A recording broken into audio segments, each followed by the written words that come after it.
These tires are solid tires, but they act just like an air tire because of the closed cell foam which they're made of. Now, in order to mount one of these tires, you must have a hydraulic press like you see right here. It doesn't have to be as large as this one.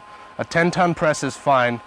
In addition, you want to have the rim that you're going to mount it on and the tire ready, and then some sort of base. Here we have, this is just made of solid polyurethane, but you don't have to have this exact thing, just as long as it's a flat surface that will support the rim and that has a hole in the center for the shaft to go through. As you see right here, there's a hole in that. And what you do is you place this base in the center underneath the press. You place the rim with the shaft going through that hole in the center. And then you need an 8-inch mounting cone. We have these available if you don't have one of these. And that 8-inch cone also needs a hole in the center to go over the shaft. Place that on top of the rim. And then you place the tire directly onto that cone.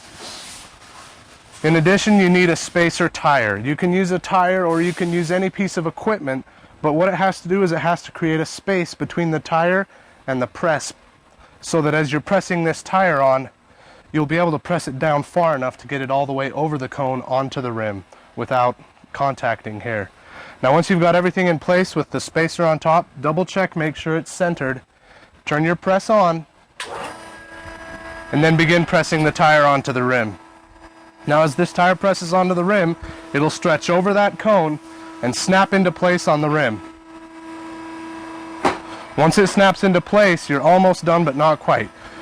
It's recommended that you press the tire down and flex it just a little bit so that it centers it perfectly on that rim. And then as it's lifting back up, you can remove the tire that you pressed it on with and the mounting cone. And now we have a flat-free tire perfectly mounted on an 8-inch rim. Works just like an air tire, bounces just like an air tire, but it's a solid tire that will never go flat.